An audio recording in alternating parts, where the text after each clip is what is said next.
Hello, Reshmi Miss. Can we start the session? Yes, miss. Okay, Miss. Dear participants, we can start our second session. The topic of presentation is Introduction to Linear Algebra in Machine Learning, and our resource person is Dr. Reshmi NG. About our resource person, Dr. Reshmi NG is currently working as assistant professor in the Department of Computer Science and Engineering, Muthoot Institute of Technology and Science, Kochi, Kerala. With over 10 years of teaching and research experience. About her academics, she completed BTech from Cochin University of Science and Technology and MTech from Amrita Vishwa Vidyapeetham University. She did her PhD at Amrita University. Her area of interest is in linear algebra, wavelet theory, and image processing.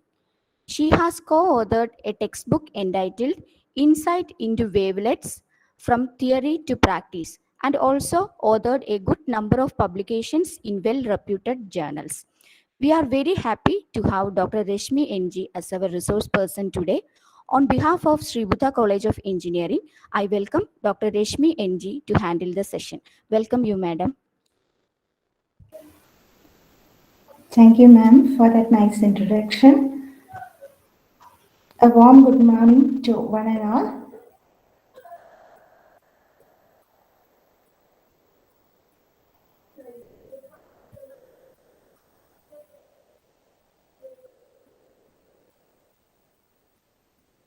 I hope the slides are visible.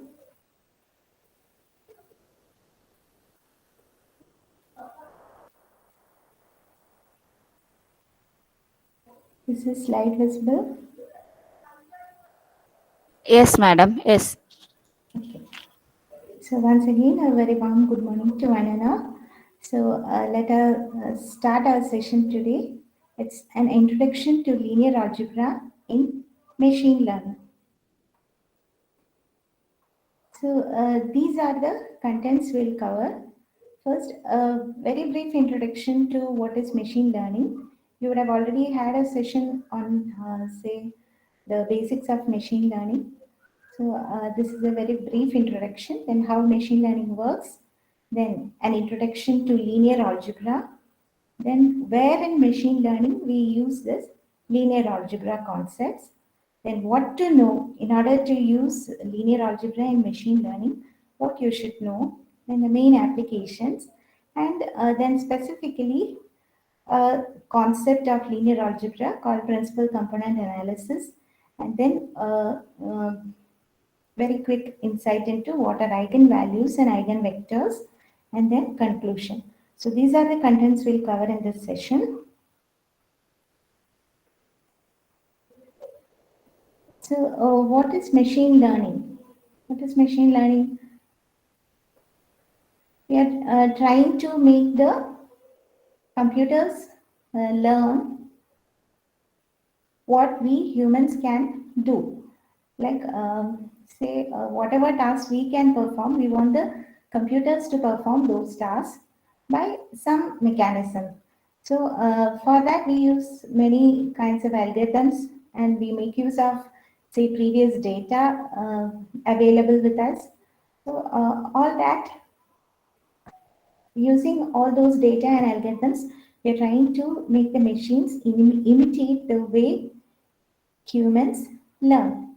So you would have used all these words: artificial intelligence, machine learning, deep learning, data mining, and some of you would have even used it interchangeably.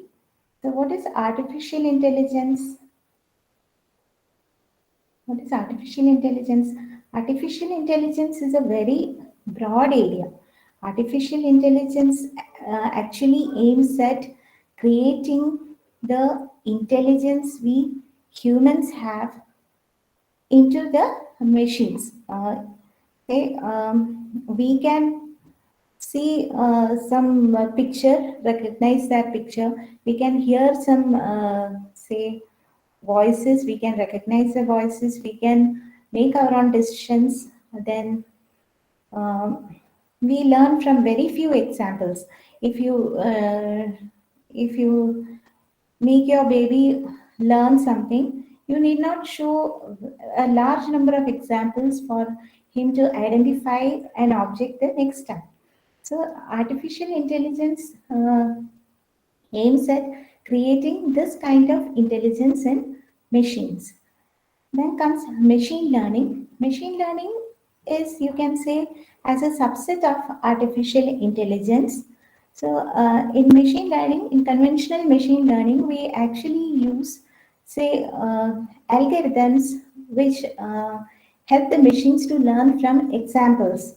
So, conventional machine learning algorithms work on large data sets. Okay, you need a huge number of examples for training the algorithm and building a model, and then you introduce new examples to the algorithm so that the model can uh, make some classification or prediction based on the learned model. So conventional machine learning works on large data sets. Then nowadays we hear a lot about deep learning. What is deep learning? Deep learning is, again, you can say it's a subset of machine learning. So deep learning is, you can say, uh, we use deep neural networks. So neural networks, you can say convention, it's by conventional supervised learning algorithm. Means you have some data, you have the input examples, and you have the output labels. So it's a normal supervised learning algorithm. But if you use deep neural networks, you can even have unsupervised learning happening from that. But we'll come to that later. So deep learning is a subset of machine learning where human intervention is uh, even lesser than machine learning. Then what is data mining? Data mining is, we know that we have huge repositories of data available in the internet. You may have, say, if you take social networking sites, there are lots of messages, tweets, posts being posted every second in the social networking sites. Or you can say there are lots of videos streaming, lots of other data generated, and maybe all these are stored in some repositories. Okay, so whatever data you already have in hand, we are not talking about dynamic data. Suppose we have stored all these data somewhere in we have servers storing all these data. So if you want to analyze those data stored in repositories for say exploring or extracting some kinds of patterns from that data, then it is called data mining. We are uh, say mining the already existing data set to identify some patterns or identify some relations, uh, and say for these we may use the machine learning algorithms.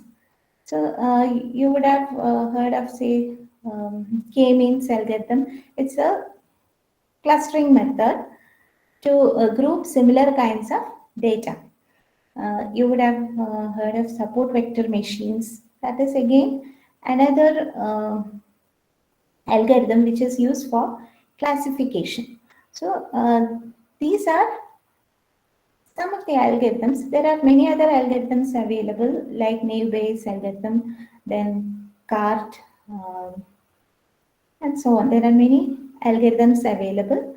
So all these algorithms help us to identify patterns hidden in the data. Okay, so these are algorithms which we use for data mining or say normal machine learning tasks. So types of machine learning. Moving on to the types of machine learning, you can have different types, mainly supervised machine learning, then unsupervised machine learning, semi-supervised machine learning, and reinforcement learning. So supervised learning means there is, as the word suggests, there is something to supervise the training process. So what is that? It's the labels uh, to which all these examples are, input examples are attached. So if I want to make, say, a classification, suppose I have some cats and dogs or any two different objects. Suppose you want to make a classification. I make a data set with all these objects, different, maybe of different sizes, different.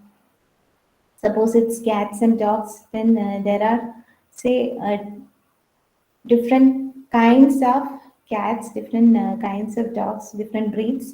So they would be different in color, they would be different in, say, height, and many other features.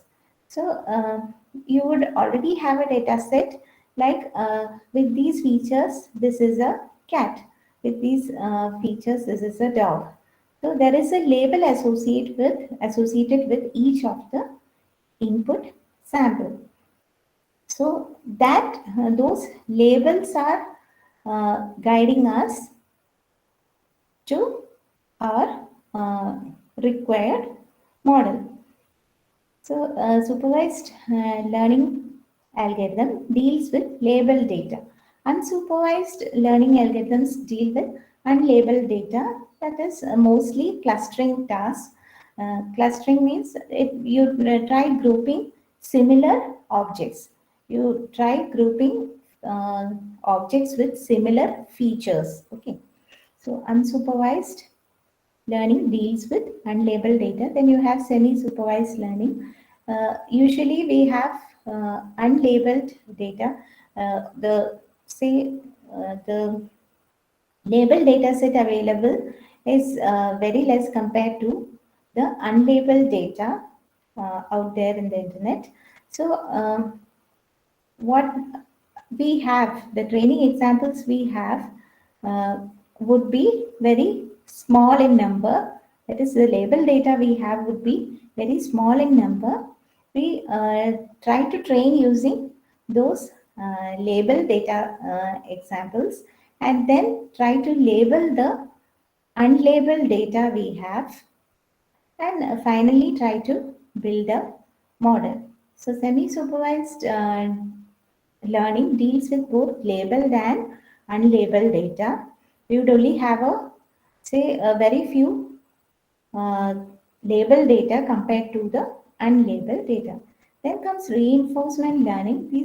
This is mainly used for, say, robotics and say autonomous driving and similar applications where you have a reward and punishment scheme. So, or you can say a positive and negative feedback scheme. So, reinforcement data, it is not using a labeled data. We are just giving some dynamic inputs. That is, you are giving some dynamic feedback based on the training that happens. So, if a particular action is not what we expect, we give a punishment or a negative feedback. Or if the model performs like we expected, then we give a reward or a positive feedback. So based on that, the model develops further. So that is reinforcement learning. These are different types of machine learning. So any machine learning algorithm works like this. It could be for a classification problem or a prediction problem. So finally, when you build a model, you need to test that model whether it does the classification properly for a new example it encounters, or whether it could predict the value properly for a new example it encounters. So that is assessed using an error function. So an error function is used to assess the accuracy of the model. And suppose if it does not reach our expectations, or if it does not reach the accuracy level which we have fixed it, then we always have an option to optimize our model so that finally we get a model with required accuracy. So most of the machine learning tasks work like this. Then, so today we are here to discuss about the use of linear algebra in machine learning. But do you need to know linear algebra to perform machine learning tasks? Do you need to know actually the say maths behind all these algorithms to perform machine learning tasks? Nowadays, you have a lot of code available, for almost all the machine learning algorithms. If you take any of the algorithms, you have codes available in GitHub, then you could run all these codes in Google Colab, and you can get the results easily. You need not know all this linear algebra deeply to perform these tasks, but you need to have a basic understanding of say vectors, matrices, and how the linear transformations take place. You need to have a very basic knowledge. You need not go deeply into that unless you want to develop a new algorithm, or unless you need to do uh, a very, say, very novel modification to an existing algorithm. So, as an introduction to linear algebra, in linear algebra, we already have had courses on linear algebra in our undergraduate classes. So you would have learned about vectors, matrices, and linear transformations. So the very basic concepts that come into picture are dot product. So everything we deal with are vectors, and finding dot product of the vectors is one concept. Then cross product, then product of a vector and matrix, product of two matrices, then finding transforms of matrix. Then as an advanced stage, we'll see linear transformations of vectors. Linear transformation is nothing but it's applying a matrix onto a vector. That is product of a vector and matrix. Then comes matrix decompositions. So uh, dot product is actually for finding the similarity between two vectors. If you say it, if you put it in mathematical terms, if A and B, or here we can see V and W are two vectors. If you want to find the dot product, V dot W, if you mathematically say it, V dot W is VW cos theta, where theta is the angle between these two vectors. So, finding the dot product actually gives the similarity between two vectors. As you can see here, This is a different viewpoint where dot product is expressed as projecting one vector onto another vector. So you would have already had a class or a session on linear regression. So in that you would have projected points onto some line, okay, some best fit line. So this is how projection works. So here we have v dot w. So v vector v is shown here. You can see 4 1. Then w is 2 minus 1. Then projecting v, here we are projecting w onto v. Both gives the same result. If you project v onto w or w onto v, the result will be same. So you can see here, w is projected onto v, that is length of projected w, then multiplied by length of v. That would be the result when you do a dot product. So a dot product is actually a measure of the linear dependence of two vectors.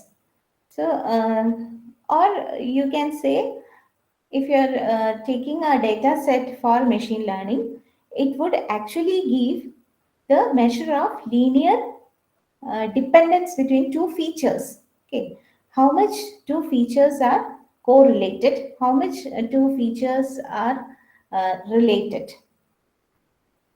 Then comes cross product. Cross product is, in mathematical terms, A cross B is AB, say sine theta, where theta is the angle between the vectors. So if the vectors are perpendicular, then you would have sine 90 as 1.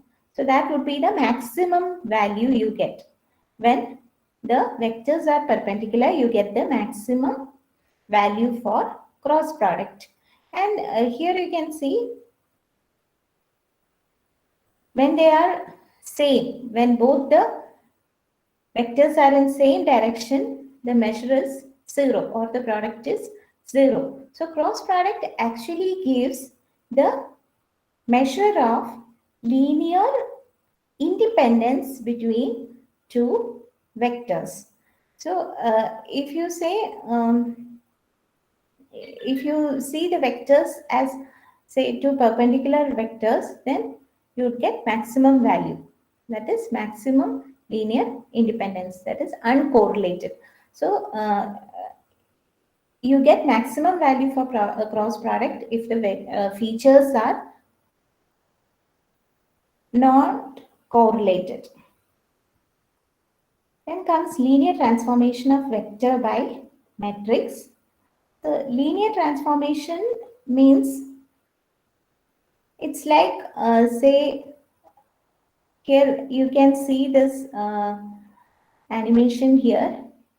The grid which does not change is the actual plane where the vectors lie. And after transformation, the grid changes this way. Okay, it's like rotating and scaling the grid. So the origin remains fixed, but the grid lines have been scaled and rotated. So if you see, we have a matrix here 3, 1, 1, 2. We are multiplying that matrix to a vector minus 1, 2. So you can see here 3, 1 is the rotated or transformed axis. So if you just take normal x and y axis, those are perpendicular axis. Here you can see when you have 3, 1, it is a rotated axis. X axis is rotated this way. Then 1, 2. The first column is showing where the x axis lands, or the unit vector along x axis lands. In the second column, you can see 1, 2. That shows where the unit vector along the y axis lands. That means how the y-axis is transformed.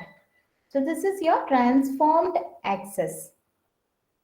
Then you are finding the vector minus 1, 2 in that transformed axis.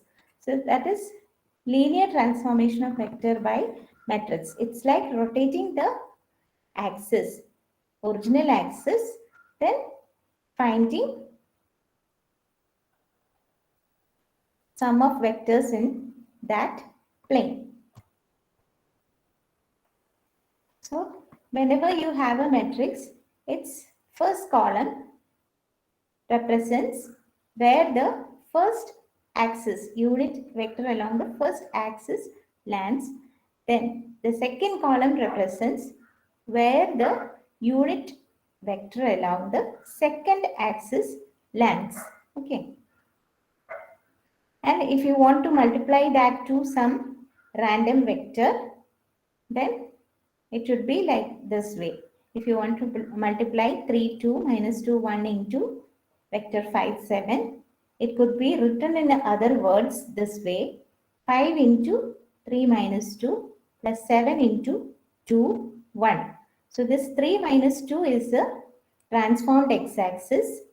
Then you need to scale that axis.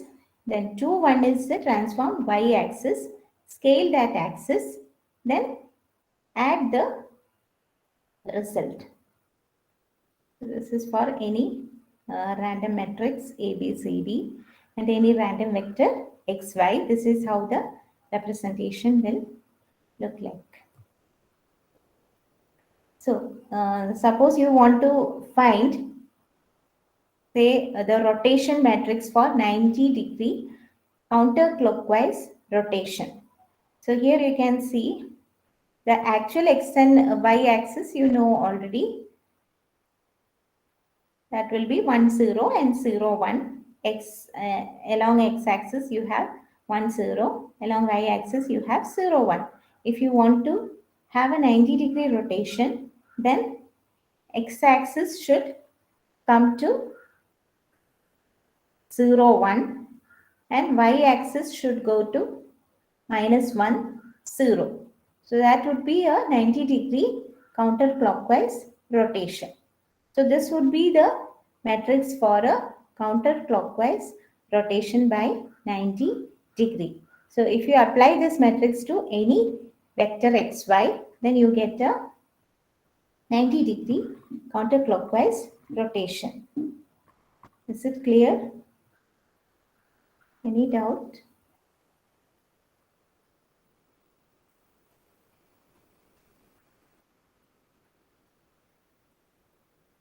We would have already seen these matrices, then these equations as these numbers, but there is a lot of intuition, lot of geometric interpretation hidden in these numbers. Next is a shear. So here we are fixing the x-axis and we are giving a shear along y-axis. So you can see the actual normal xy coordinate system would have the representation 1, 0, 0, 1. That is the identity 2 by 2 identity matrix. If you want to have a shear, then x-axis is fixed. Say 1, 0, x-axis is fixed. You can change the transform the y-axis. So y-axis is transformed to 1, 1. So now you can see how this has changed. And applying that to any vector xy will do a shear along this y-axis. So where in machine learning do you need to use linear algebra? Linear algebra is actually the mathematics of data. You can call linear algebra as the mathematics of data. you have, say, all the data sets represented as matrices or tensors. Tensors are actually multi-dimensional arrays with more than 2 dimensions. So usually all your data in, say, used for machine learning purposes would be stored as matrices, and you need to process matrices in order to build models. So where each matrix will have different rows and columns, rows representing individual data samples, and the columns would represent the different features. So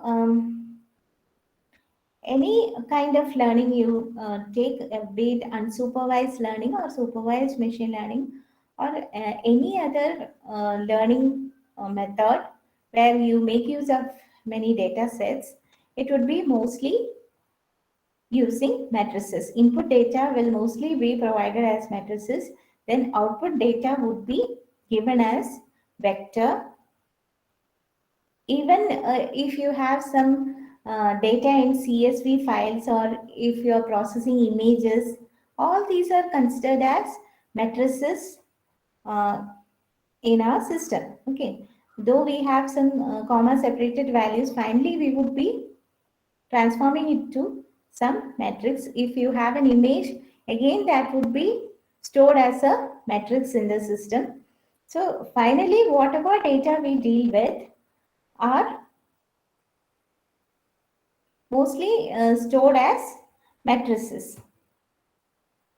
And we use many different machine learning tasks. You would have already learned linear regression. So you could use singular value decomposition for linear regression. Then you would have heard of dimensionality reduction. So for that, we use some concept called principal component analysis, or again singular value decomposition. Then you would have heard of natural language processing. Natural language processing uses again matrices. So documents are stored as matrices,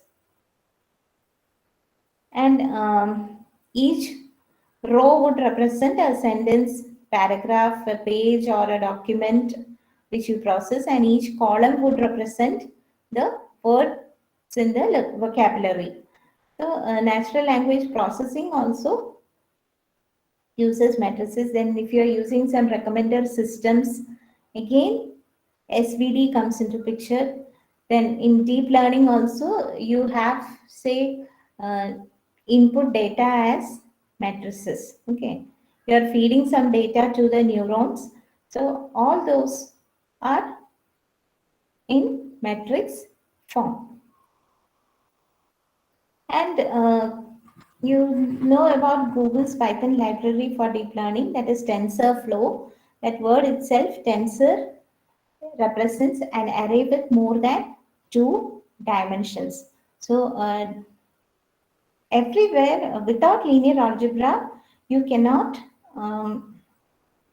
develop all these algorithms, or you cannot perform all these tasks uh, in an efficient way.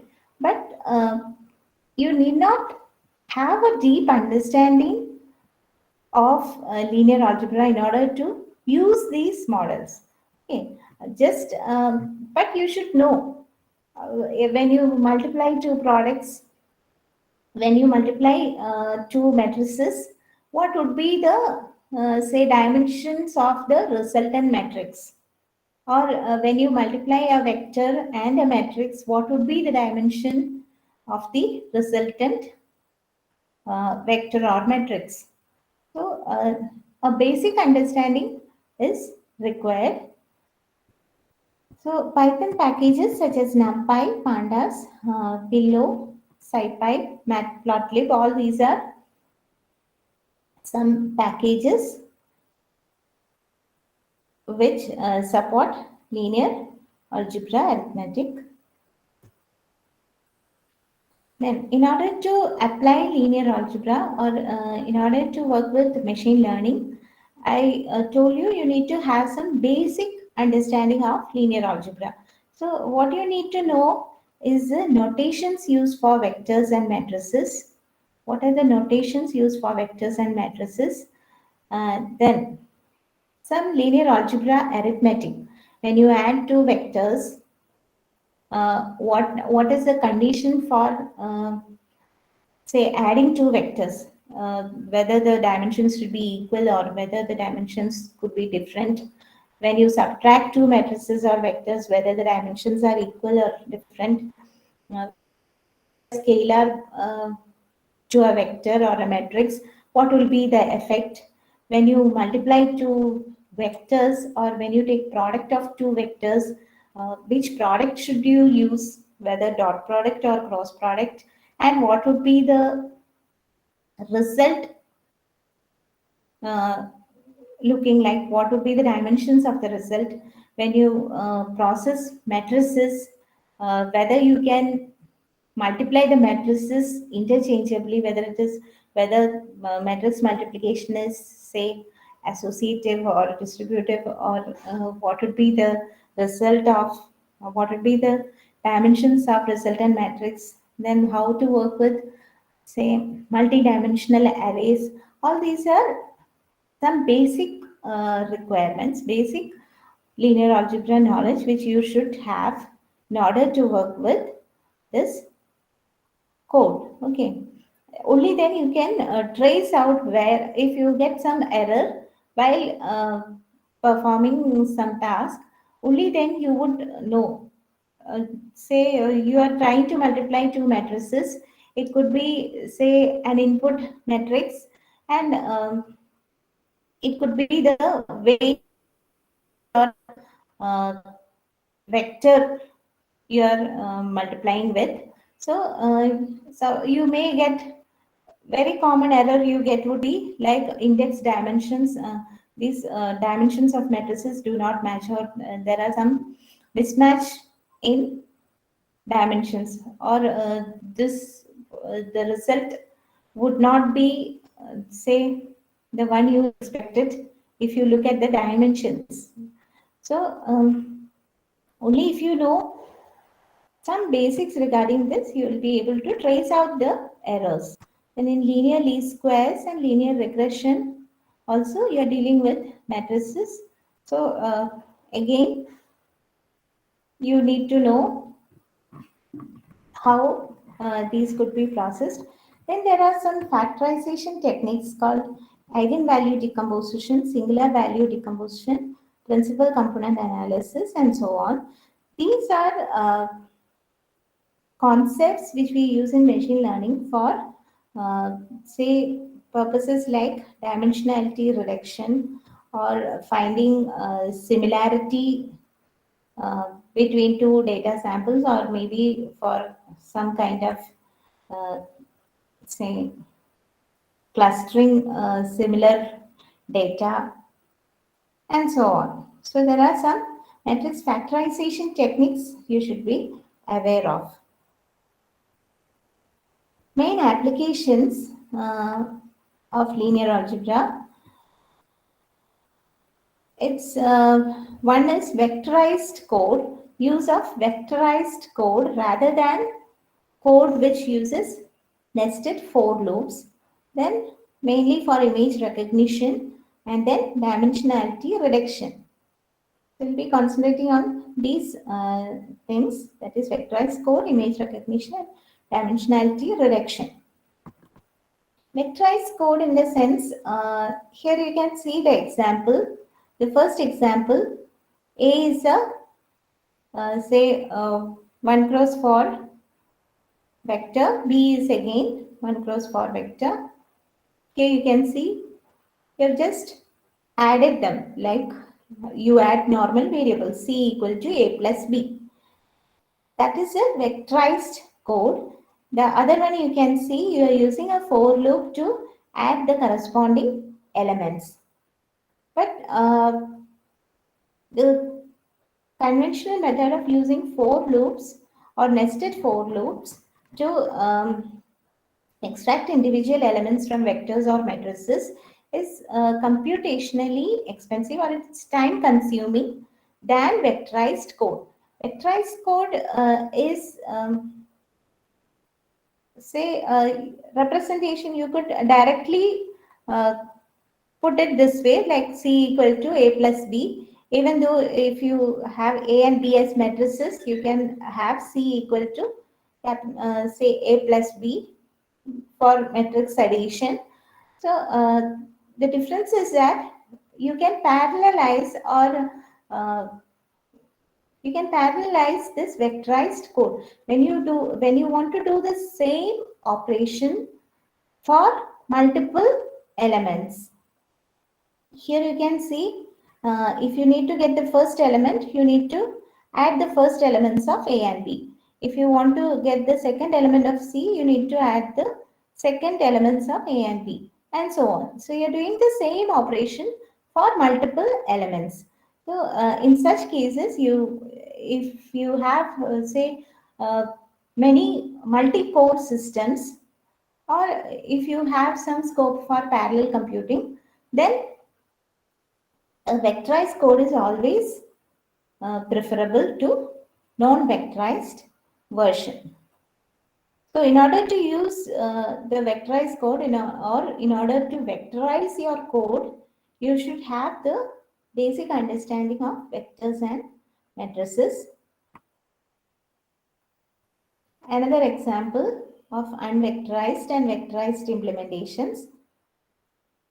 The first one shows loop unvectorized implementation. Second one shows the vectorized implementation using NumPy package.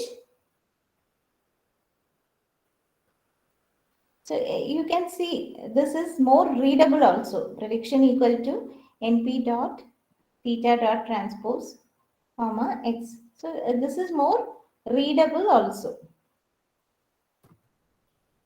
Then for image recognition applications, or some image processing applications, we are dealing with tensors, that is multi-dimensional arrays. We would be mostly dealing with color images. So color images are tensors, that is 3 cross m cross n tensors, where mn is the number of rows and number of columns respectively. So images are usually tensors, and say in you can use the deep neural networks, and particularly convolutional neural networks, for almost all the computer vision related tasks, or image recognition, object detection, object recognition related tasks.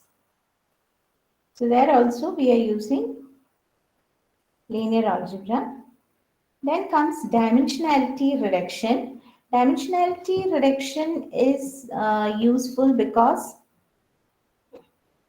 usually the data available would be like, you record the feature values for a large number of features for each data sample. So your features could be redundant, or features could be correlated.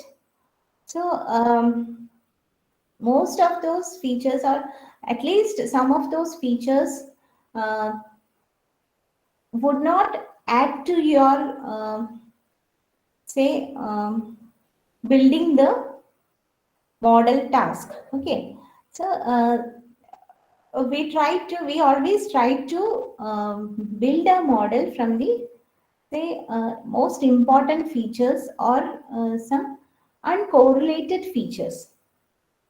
If you have redundant features, we always try to eliminate those redundant features or correlation among the features. So dimensionality reduction can be used for this purpose.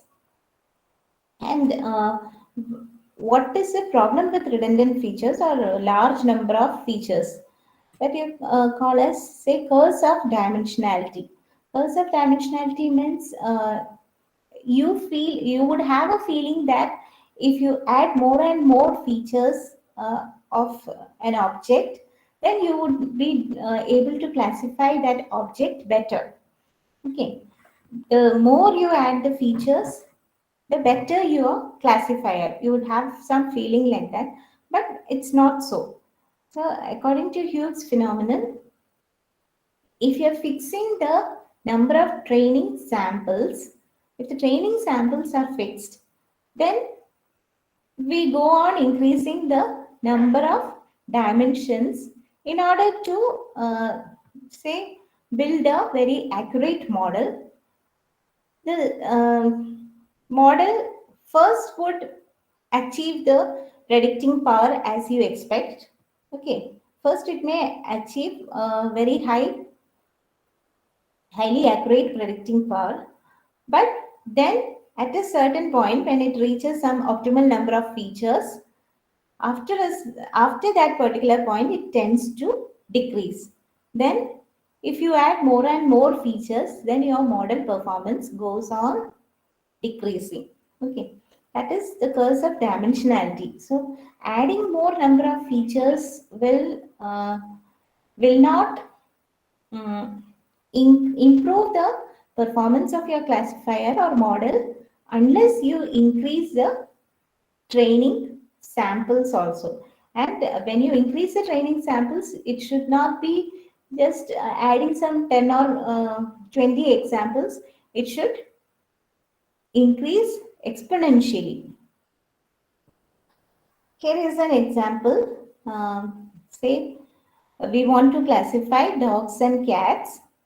So suppose we are taking only color value to classify them. That is just one feature, just a single feature. At this point, maybe we have say uh, white and black dogs and say white cats. So if you are trying to uh, take only the color feature into account, we may not be able to classify them properly.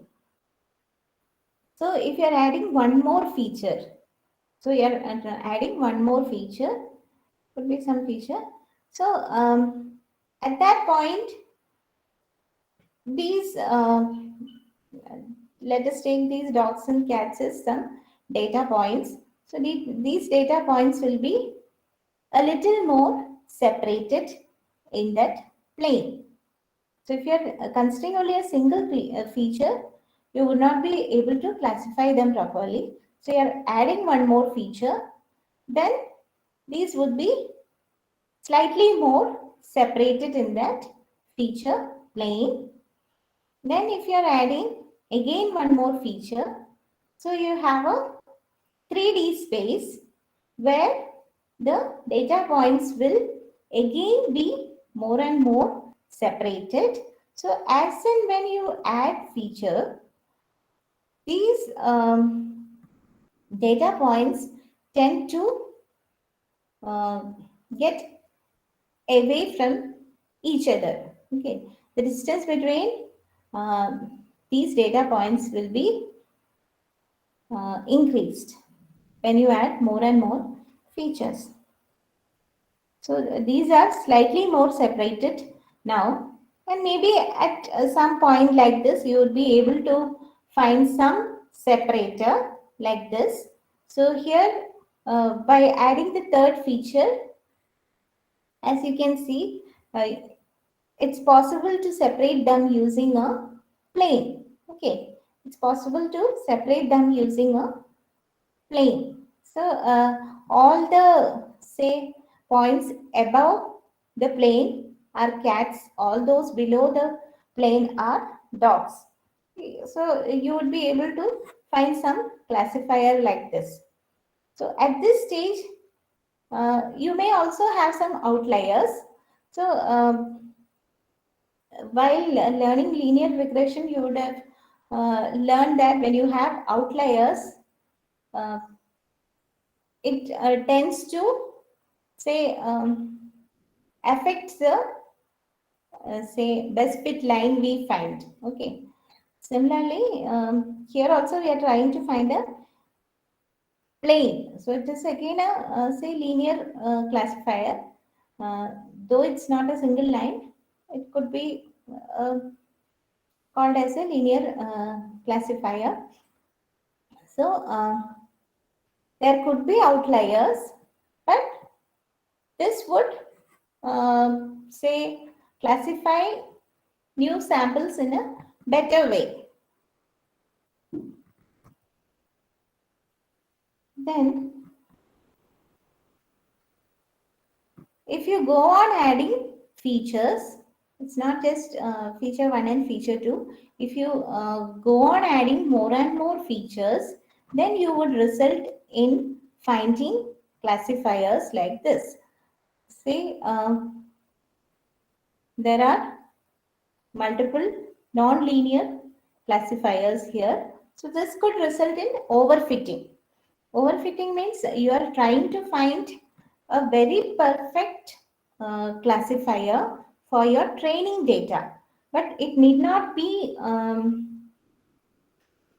good for a new data sample. So when you encounter a new data sample, an overfitted classifier may give you unexpected results.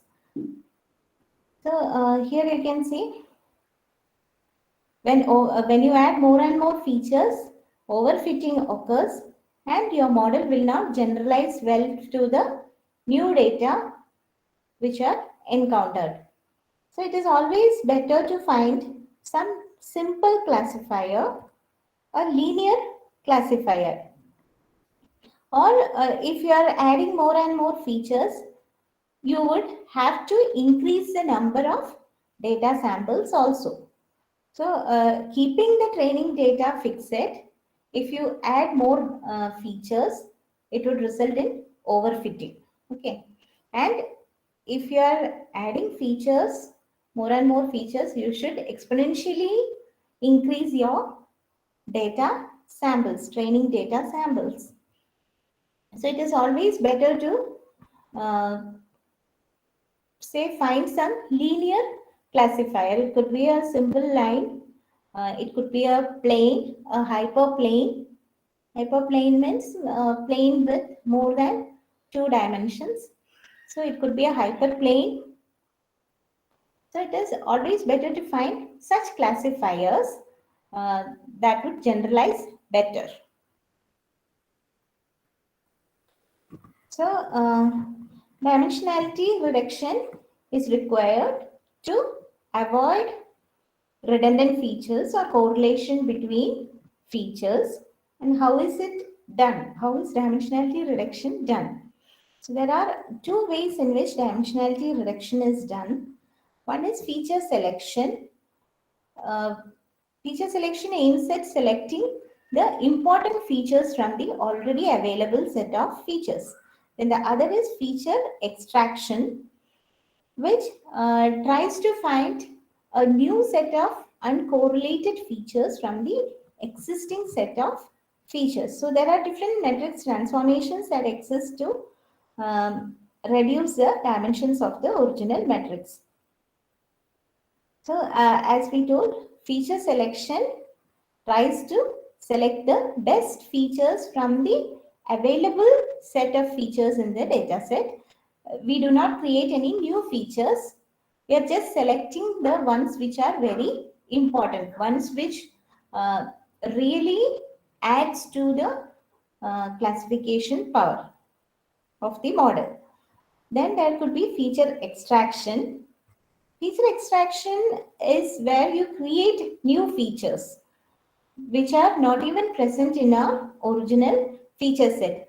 And these features, these new features you create would be linear combinations of the features which are available in the set. Linear combination means, say, rather than taking feature 1, feature 2, feature 3, you may be taking like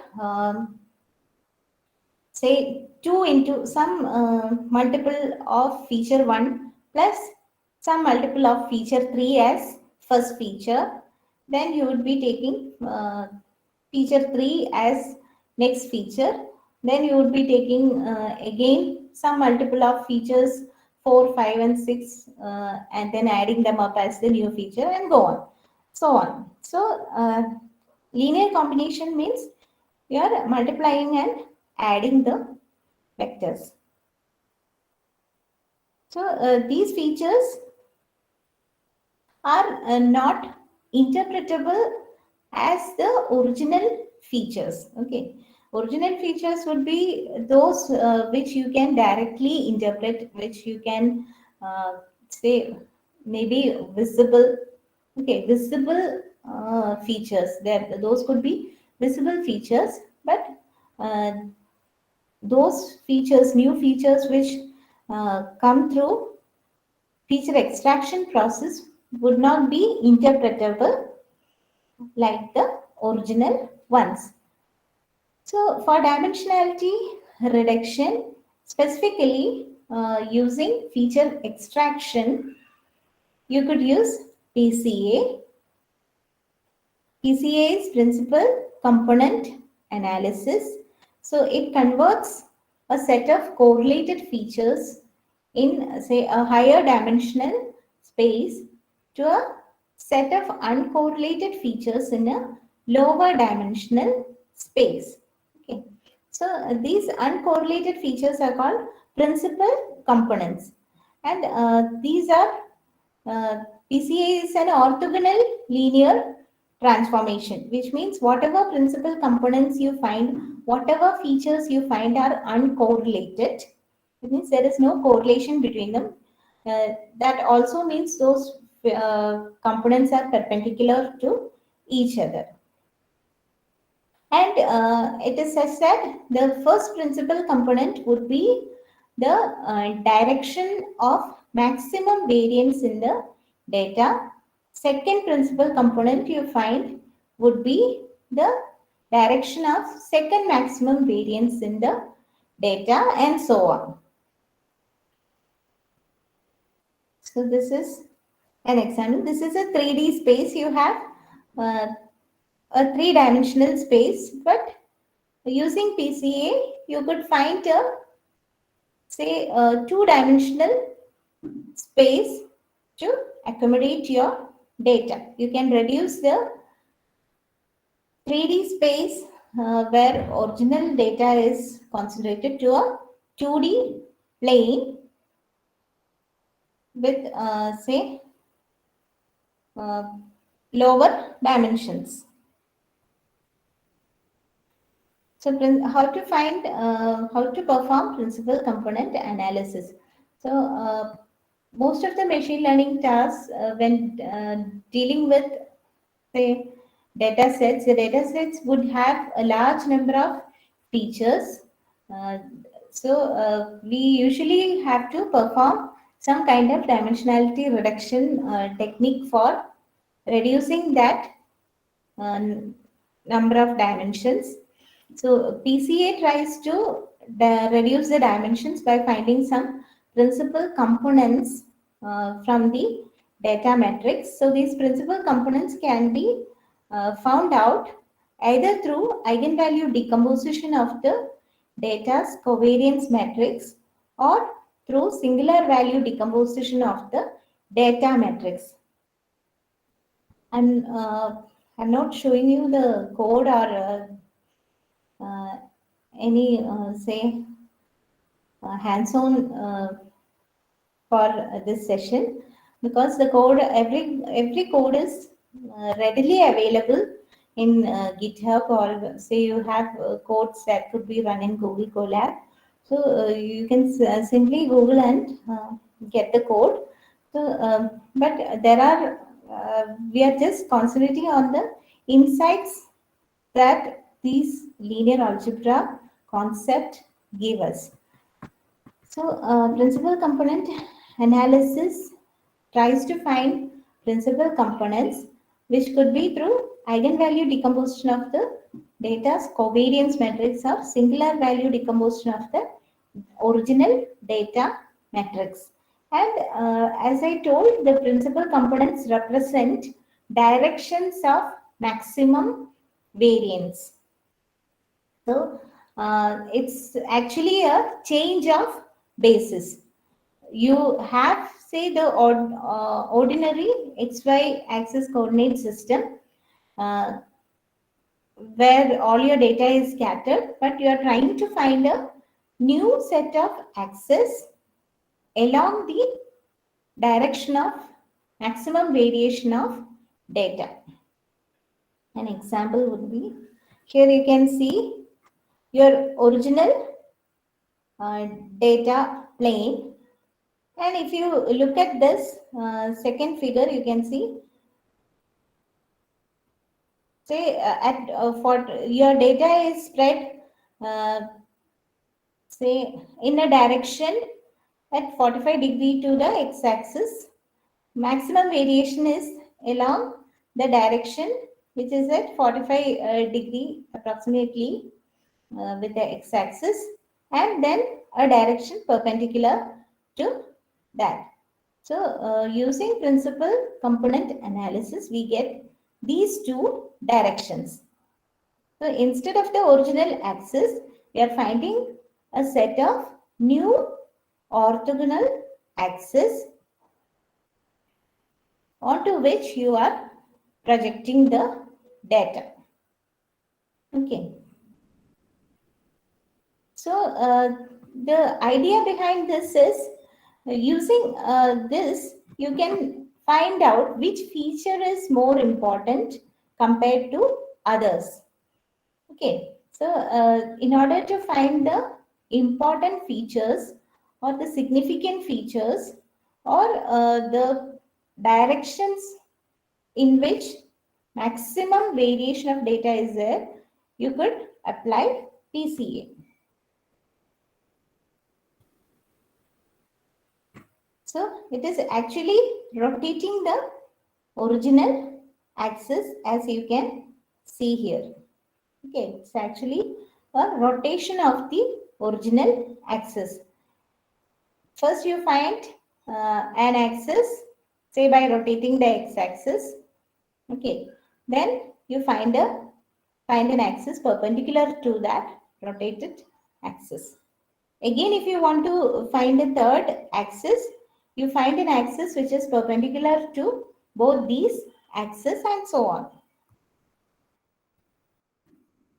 And coming to eigenvalues and eigenvectors. So, I told you PCA mainly deals with finding principal components, which requires eigenvalue decomposition of covariance matrix, data's covariance matrix. So what are eigenvalues and eigenvectors? Here you have seen two new axes. These new axes are actually, say, eigenvectors of this covariance matrix. Okay, and the magnitude of variation is equal to the, suppose if you take the first axis, the variation of data along the first axis, magnitude of say maximum variance is same as the largest eigenvalue. So that is the significance of eigenvalue and eigenvectors. And if you take the second axis, that is the eigenvector corresponding to the second largest eigenvalue of the data's covariance matrix. And the magnitude of variance is equal to the magnitude of the second largest eigenvalue, and so on. So if you have, say, n dimensional vector, you may have to find out, if you're finding out n new axis, principal directions or principal components, it is like first component, first vector you get would be the say direction of maximum first direction you find would be the direction of maximum variance, which would be the same direction as the eigenvector corresponding to the largest eigenvalue.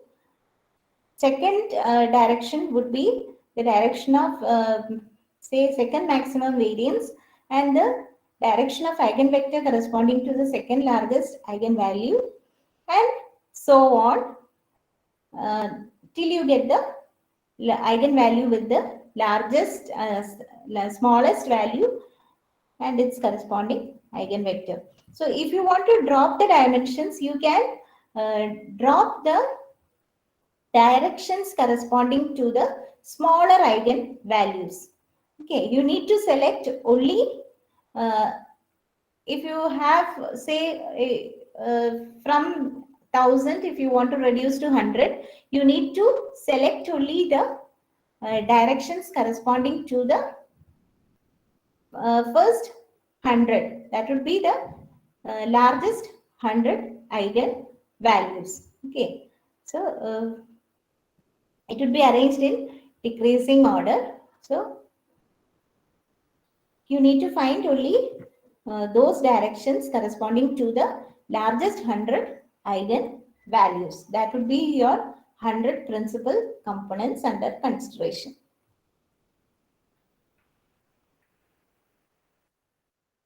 So what is eigenvector?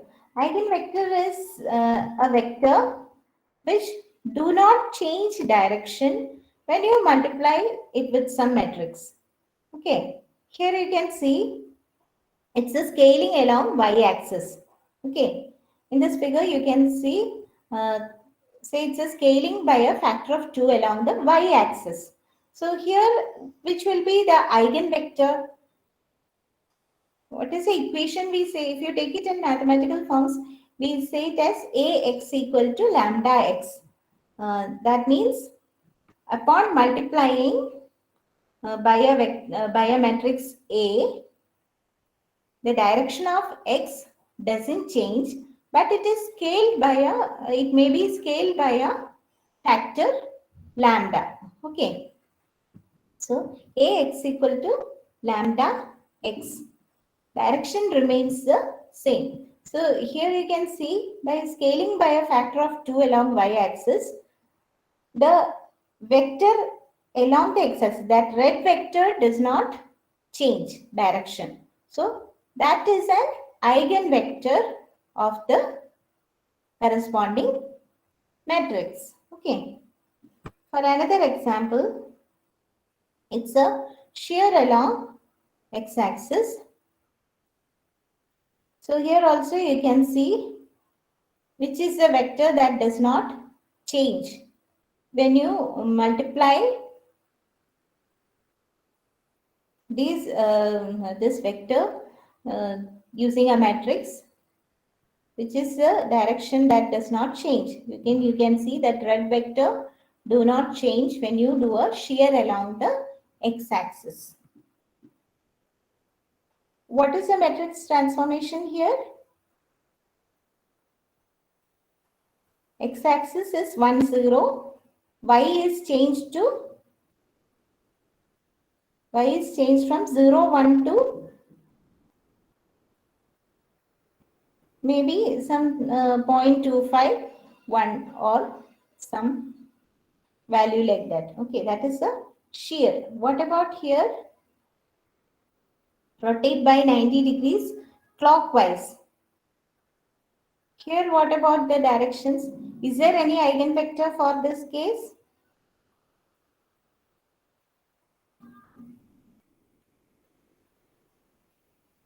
Is there any eigenvector for this case? Here you can see all the vectors change their directions. Okay. Here you can see all the vectors change their directions. So there is no eigenvector here. When you rotate by 90 degrees clockwise. And what about this?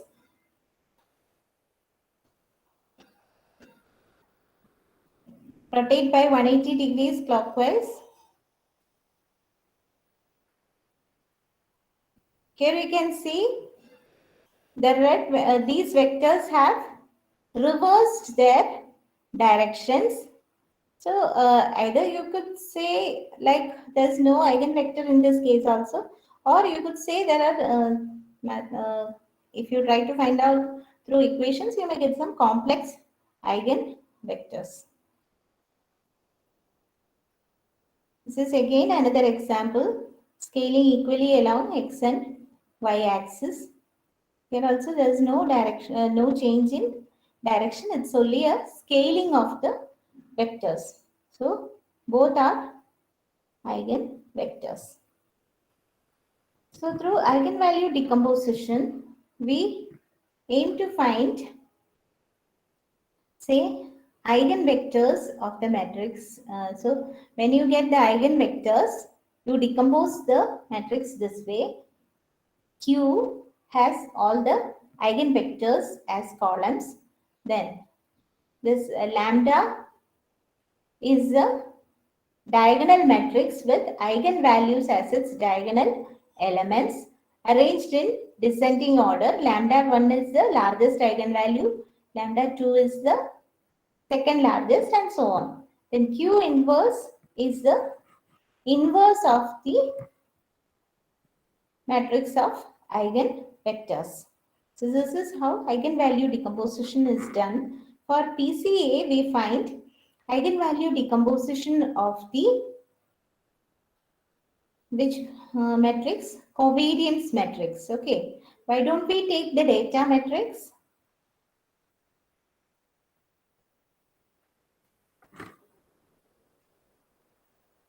Can we take the data matrix? Why are you taking, say, eigenvalue decomposition of covariance matrix? Anyone?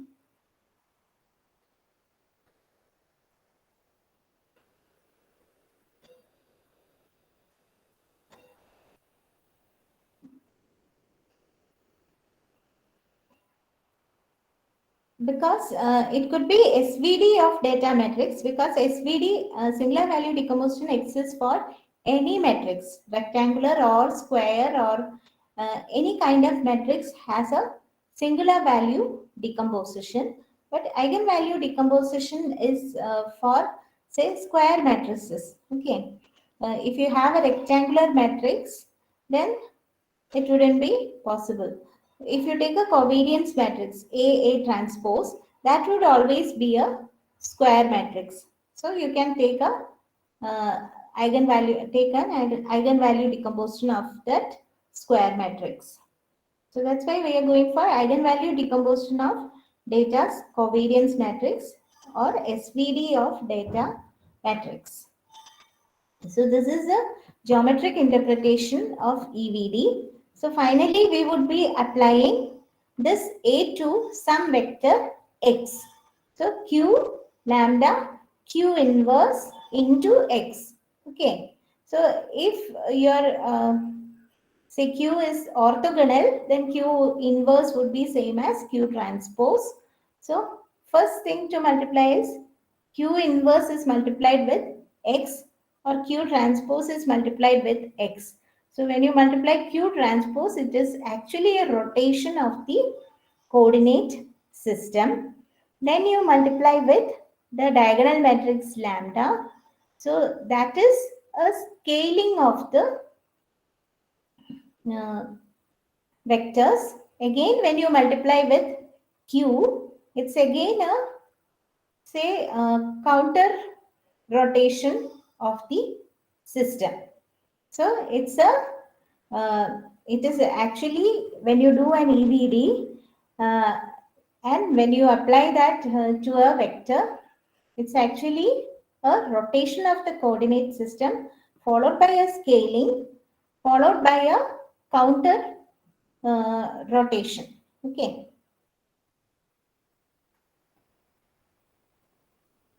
So you could also use singular value decomposition. Here also you need to choose only that many vectors as you want the number of dimensions. So if you want to reduce your dimensions from 1000 to 100, you need to select only 100, first 100 singular values and first 100 left and right singular vectors. We're not going deep into SVD. So how to approximate data?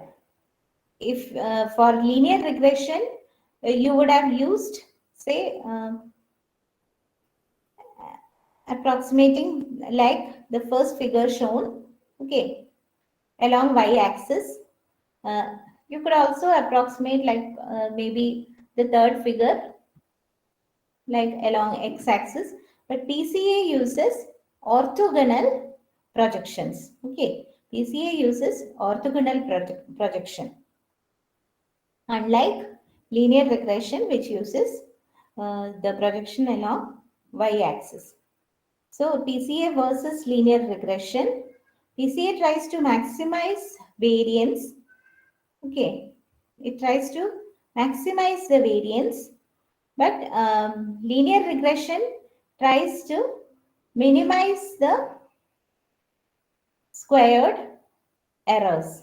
Okay, so these are the references. These are the references.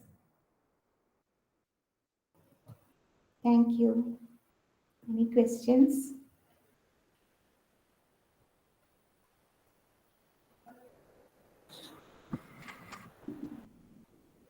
Dear participants, if you have any doubt, please unmute and you can raise the queries.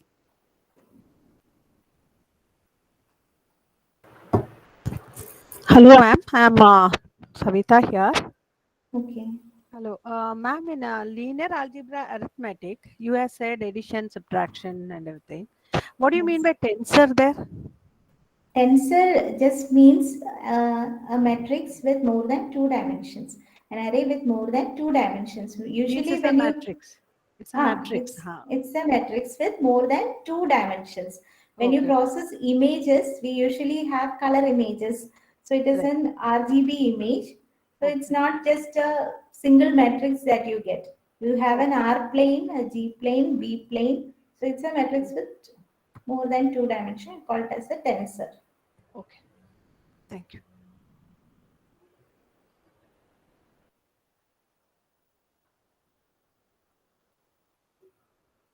Any other queries?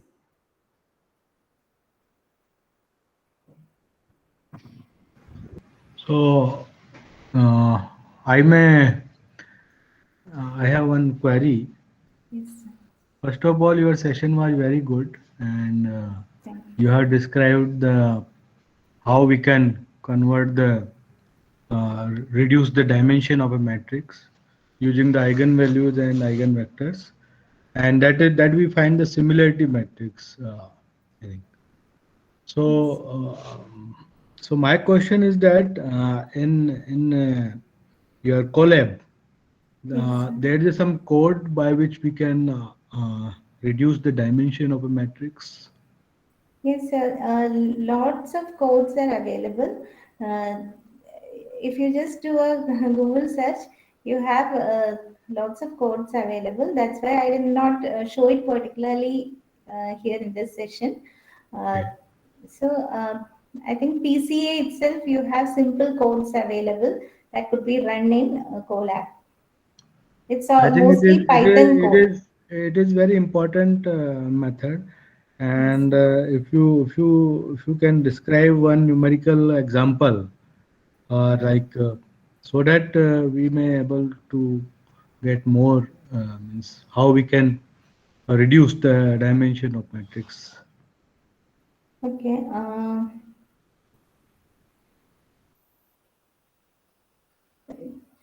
I can show you some code.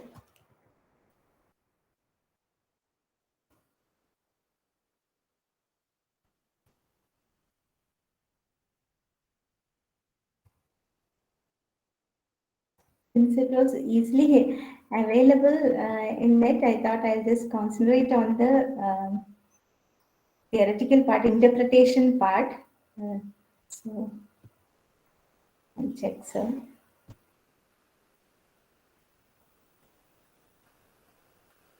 Uh, okay, ma'am. Thank you very much. Okay. Thank you, sir. Madam, one more participant raised a query in the Okay. chat box. Let me just check if I have some code readily available here. I've seen many codes which uses it's mostly implemented in Python and uses NumPy package. So Let me just check.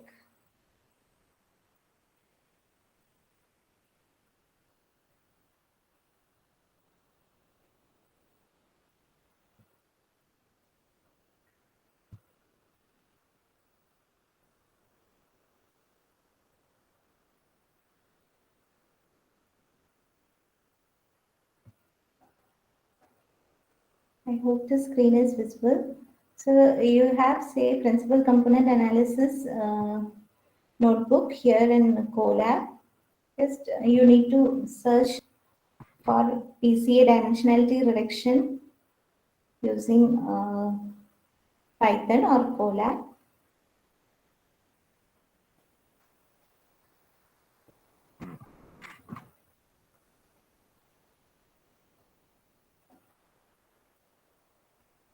So here you can see, I hope it is visible.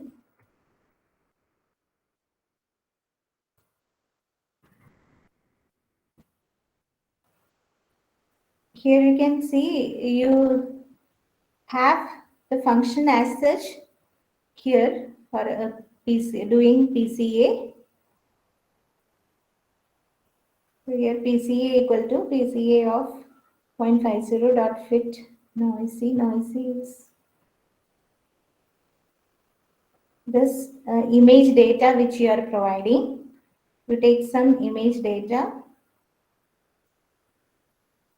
Here it is a digit data. So you are going for 50% of variance.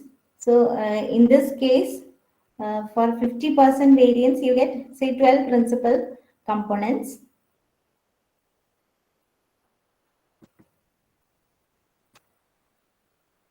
When you are applying PCA dot transform, means you are selecting only those 12 components, disregarding all others. So original was this. After considering only 12 principal components, you get this. This is some noisy data they have considered. So here they are applying the transform on that noisy data. So with 12 components, they are applying say PCA, and in order to get the image back, they're taking the inverse transform. So the code is readily available. You would have say different versions of this code. You would have different versions of this code using different packages. So here they have used sklearn package, I think. Sklearn. Similarly, you would have say different packages. You can just copy the code and run it on Colab.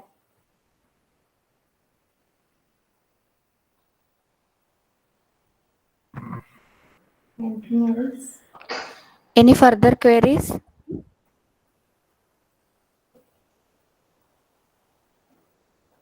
Okay, we hope all your doubts have been cleared and we can wind up this session. Thank you, madam, for this wonderful session.